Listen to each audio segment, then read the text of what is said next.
When Fortnite first came out, I was a substitute teacher, and this game was the bane of my existence. Kids were obsessed with it. And try as I might, when it came to getting their attention, I didn't stand a chance against the power of this multiplayer phenomenon on their phones. So naturally, I decided to hate it, until I started playing it. I'm Eric, welcome to Utini, and today we're gonna find out why Fortnite may actually be the perfect game not just for kids, but also adults.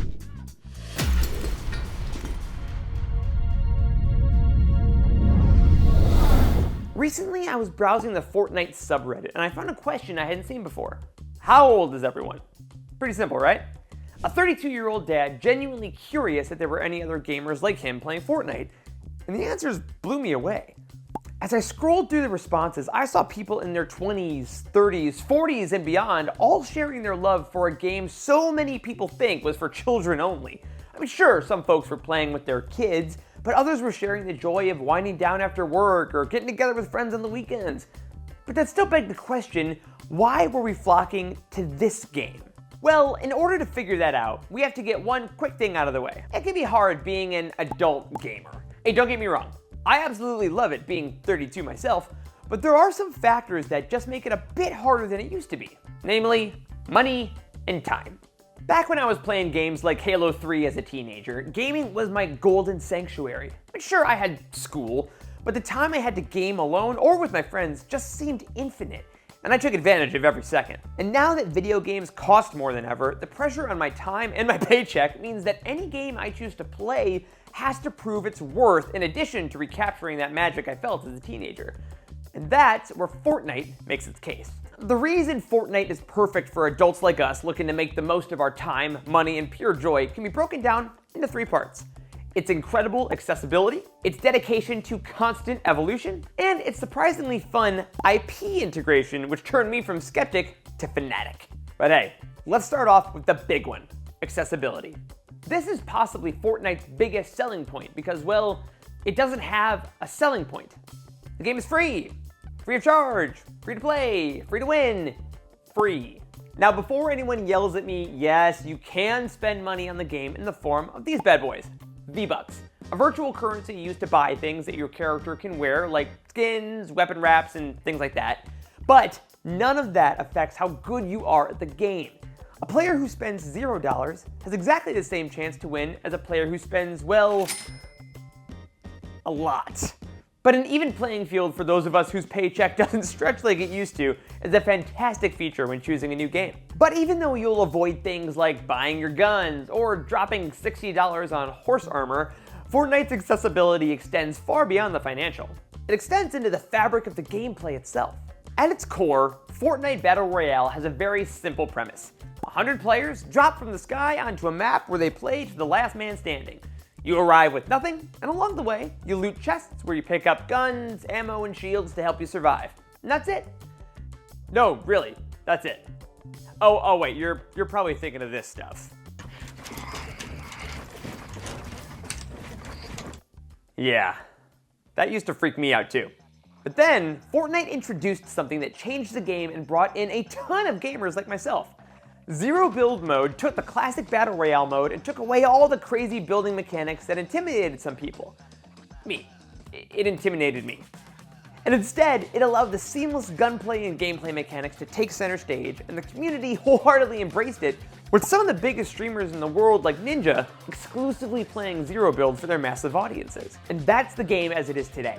Smooth, exciting gunplay with great movement mechanics that keep every match exciting whether you're by yourself or with a group. And each game is roughly 10 to 20 minutes, which works perfectly for those of us on a quick lunch break or who just got the kids to sleep. But once you've practiced this gameplay loop over and over again, how do you stay interested? Well, you evolve. Alright, here's where I admit I may have lied to you just a little bit earlier. The gameplay of Fortnite really is as simple as be the last one standing, but there's a secondary part that makes it all the more addictive.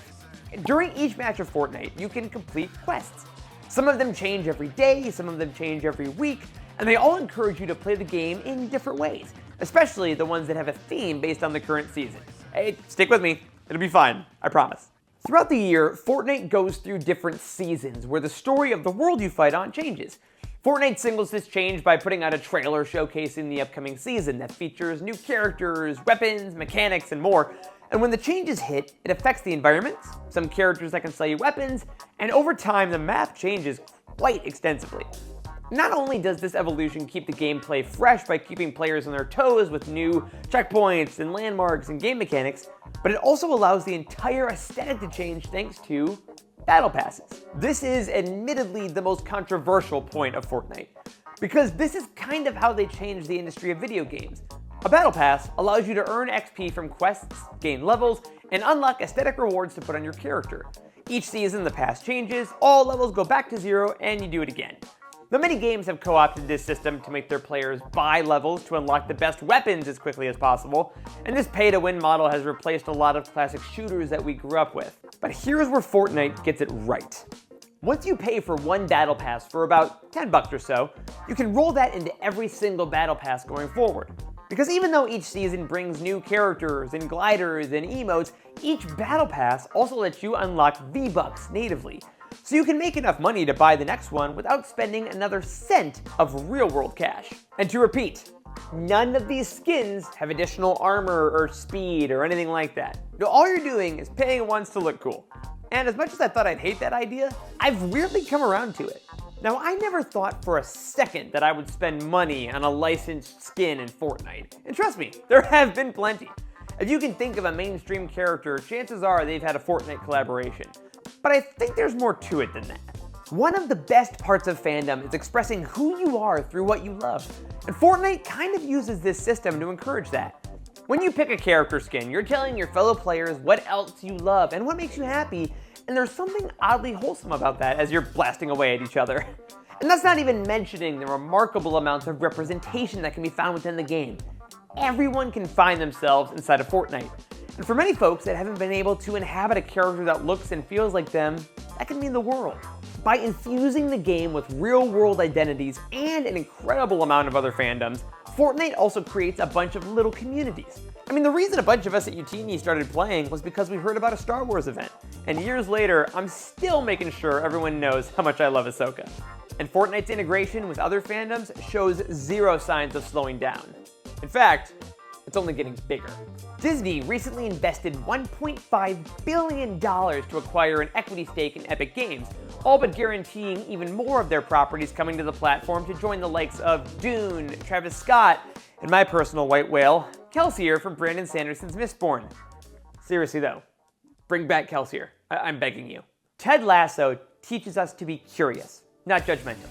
And that's exactly where I went wrong when it comes to Fortnite. Instead of asking students about something that was making them happy, I decided to judge both them and the game, and the only person I hurt was myself. I could have been playing Fortnite for years with friends and by myself, and while I can't make up for that lost time, I can let that lesson stick with me for years and years to come. Because Fortnite isn't going anywhere. There's new modes like LEGO Survival, Rocket Racing, and Fortnite Festival made by the folks who made Rock Band. And all these years later, it feels like it might only be the beginning. So, if you're like me and resisted this idea for so long because you thought it was for kids, give it a download. Drop on in, and if you need some backup, head over to our UTME Discord where we have gaming channels where you can celebrate all the things you love to play. Until next time, may the Force be with you.